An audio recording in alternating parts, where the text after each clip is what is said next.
Hi, I'm Alexa. Everton fan? Let's talk about him. It has been a long several years. Uh, our current owner, Farhad Mashiri, got a 94% stake in our club about a decade ago, and we were very excited at the time. A lot of bad decisions, bad luck, uh, and very poor on field results have, over the decade or so, really destroyed our appreciation of him, which there was some at the beginning, and really brought our club into some of the lowest times that many of us have ever experienced with them. Last year, I think it was at the very end of last year, I can't remember the exact timeline, he announced a deal with 777 partners to sell his stake to them. And there was a lot of concern.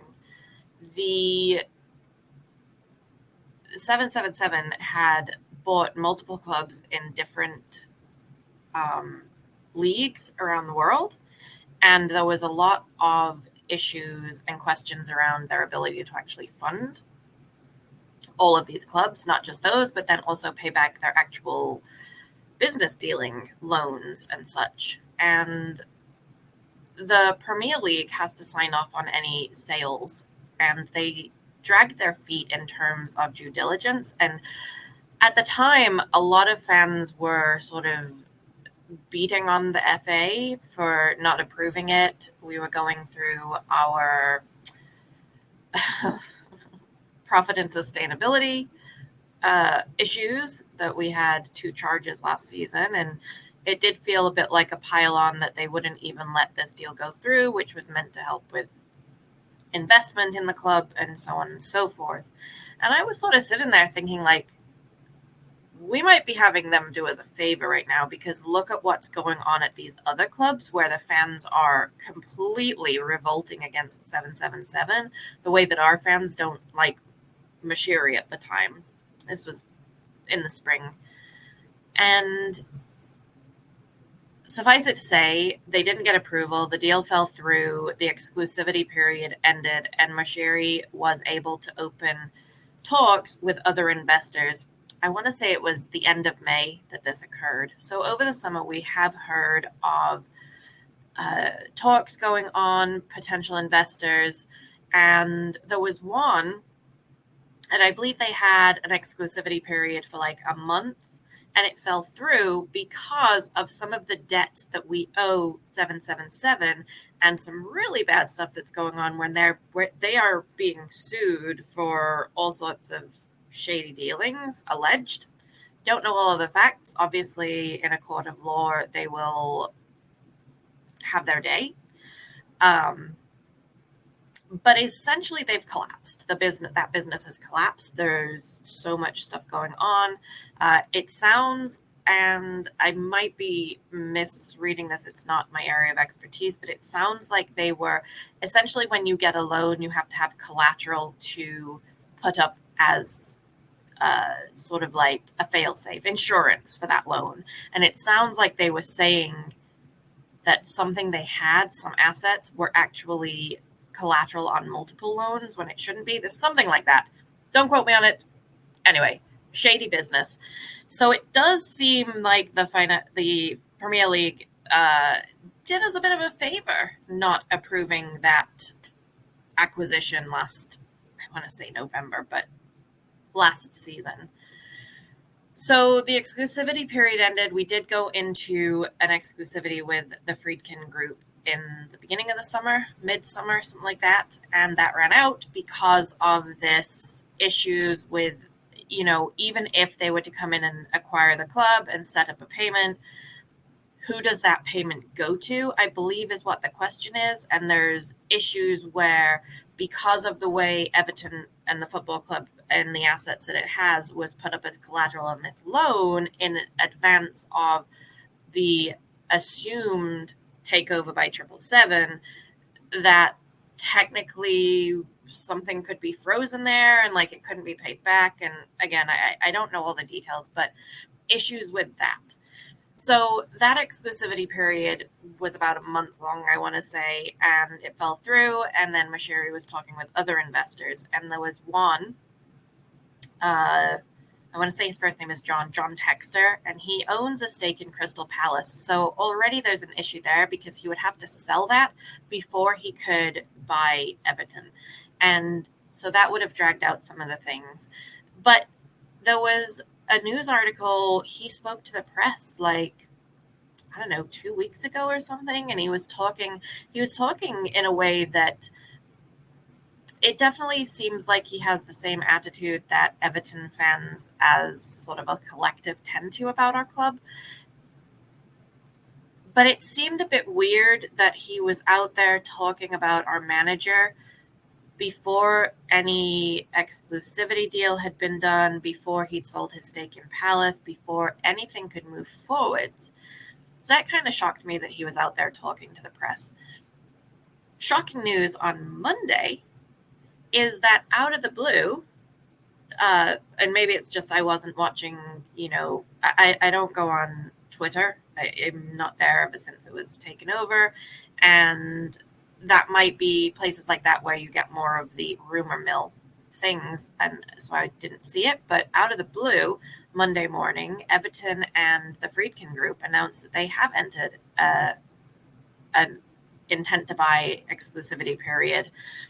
And whatever the issues were that caused them to walk away 2 months or two ago must have been resolved somehow. Not sure. I would like to learn more about that. But the more we learn about the Friedkin Group, and we've learned some over the summer as well, it's not just this week, but there seems to be a cautious optimism that this will be positive for the club. And we're coming up on the completion of our new stadium on the banks of the Royal Blue Mersey. The stadium has been one of the greatest expenditures for us over the past several years. In fact, our profit and sustainability charge relates to interest, if I am getting this correctly, interest on a loan related to the stadium that other clubs, at least 6 of them, were allowed to write that off and not include it in the loss, because you have your profit, your loss, and then you have acceptable losses to do with investment in the team, certain other things that you can take off. So that acceptable losses comes off of your net loss, and then what's ever left over is what you have to have under the rules, under the amount the rules state. Hope I just explained that well enough for those who aren't huge Everton fans. With the stadium so close to completion, additional funds are going to come in from the use of the stadium outside of just the additional tickets sold to Everton fans on game day. There are going to be other uses for this stadium that are going to bring in revenue. There's also sponsorship deals associated with it, naming rights. I don't think the naming rights have been sold yet. But a lot of, if we can just get to this point, a lot of the issues we've been having are going to be resolved very quickly. And with the Friedkin Group, they do own, now I'm blanking. I want to say it's Roma, but I might be getting that mixed up with 777. But they own another team, and there's movement there in terms of their ownership and what they've been doing with the club. They have a lot of investment. I read something today that one of their, I don't know if it's a subsidiary or what you call it, but they essentially take Toyota parts and assemble them in the US. So Toyota could come in and be a sponsor. Not sure exactly how that's going to work. We are in the middle of the season. We already have shirt sponsors. Our current training ground has naming rights, things like that. Normally, you don't see that change in the season. So I don't know exactly where we could get a sponsorship from them very quickly. But also quickly, or relatively quickly, is, you could say 6 months is relatively quickly in the grand scheme of 100-and-something-year-old football club. So it really has caught my attention. It does seem a lot more solid, I guess is a good word for the way I'm feeling about this news. The potential of these owners seems much more, much less volatile. It's a lot calmer, more calm. And I'm interested to learn more. I'm interested to see where this goes. I'm interested to see how fast the FA actually moves on the application that's been put in to approve this takeover, this sale of Moshiri's stake. I feel a little bad for Moshiri in some ways. I think that there was a lot of bad luck that compounded really terrible mismanagement in many ways. So, we all have a role in what happens to us, in how we handle ourselves and the things we do. And I won't be sad to see him go. But I do also understand that he hasn't been the most terrible that it could possibly have been. We could be in a much worse position today than we are with the assets we do have still owned by the team, the stadium, etc. There is a lot of stuff that could have been done. There was at one point all of our assets from our club had been sold. I don't know if we re-own our training ground now, but at one point, I know that I think had been sold many years ago. So it's I think over time, once stuff is settled down, once the club has been sold and some of the positives start occurring that were set in motion by his investment, especially in the stadium, I think that some of the ill will still be there, but there will also be the ability to acknowledge the good things that have come about because of his investment. The good things do not cancel out the negative, and the negative things don't necessarily cancel out the good things. So overall, yeah, we'll be glad when we get new ownership. Definitely think that the Friedkin Group is sounding like a very good potential owner, and I'm excited to see where it goes. But hopefully other Everton fans are also looking forward to this. I'm sure they are, based on what I see online where I do go and read Everton news. And I don't know, our on-field results have not been the greatest. We're 5 games in. We've had 4 losses and a draw. We're also missing 2 of our first team defenders from last year. Last year, we were able to keep clean sheets and we weren't scoring. This year, we're scoring and we're not keeping clean sheets. It's mind-boggling that we're sort of digging our own hole and we fix one problem and sort of capitulate at the other end of the pitch, right? We're either good on defense and can't score or vice versa. But 2 of the defenders have been out injured and they are getting close to returning to first team. So that is going to be exciting. It might be that several things align, like them coming back from injury, being able back to match fitness, being able to play the teams that we have to play over the next month. I haven't looked at the schedule. I don't want to be too disappointed to see we're playing super top of the league clubs or anything if we are. But yeah, I think there are quite a few positives coming along. I adjusted my setup today just so I could put my Everton flag up because this hangs in my apartment. It normally hangs where I can see it versus behind me. And I have other stuff around. I finally actually compiled all of my Everton memorabilia. I had it in a couple places, and I have now one box where I keep this stuff. I do have a few jerseys out that I will keep wearing, but many jerseys I have in the box now. I act like I have a ton of stuff. I really don't, but it's way more than I thought I had once I got it into one pile.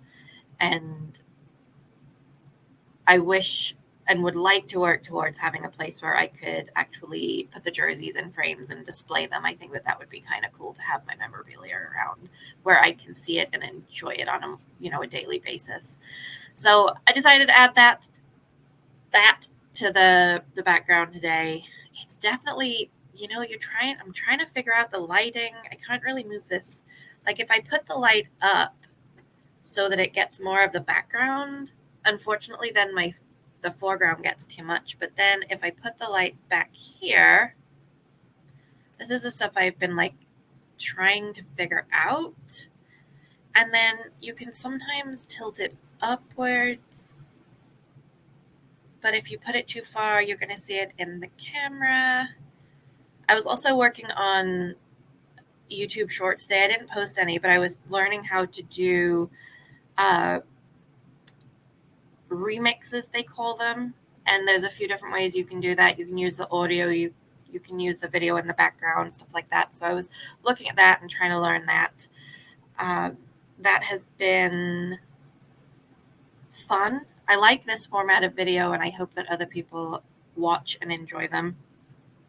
But also the learning that I'm doing outside of it that's not made it onto the channel yet has been fun, and just going at my own pace and enjoying it. So I've been learning more on Canva, playing around with stuff on there. I have been playing around with YouTube Shorts. I have posted some of them. I wish there was some more options on the YouTube app where it would be nice to, it's very limited in what you can do and what you can add to the clip that you set up, and the way you select the clip can be a little bit difficult as well, although that might be my phone and the way I use it, user error more than the app. But overall, a lot of learning, and I hope to be able to share some of that in a future video as well. So this is what I got for you today. Everton the owner has signed an exclusivity intent to sign with the Friedkin Group to sell his 94% stake. This deal now has to go through all the approvals, including the FA, Premier League. Is it FA Premier League? If they're separate, I don't know. Anyway, I'm using them interchangeably, but I mean the Premier League powers that be that have to approve it. It will be very interesting, and I will do a follow-up if that approval process drags out the way it did last year, because there were so many red flags even before the Premier League approval process had like started, with the teams in the other countries being so mad at 777, 777, whatever you call it. I genuinely was like, is this actually the best thing for us? Like, other fans were like, this has to go through, we need it immediately. And I'm like, be careful what you wish for. But it'll be interesting to see what happens this year, because those red flags are not there with this potential owner, that if it does get held up, they are going to have to tell us why. Like the 777 one, it made total sense why they had questions and concerns. So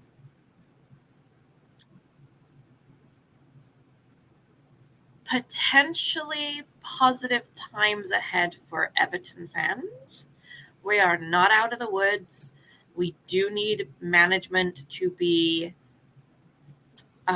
overhauled top down. There has been a lot of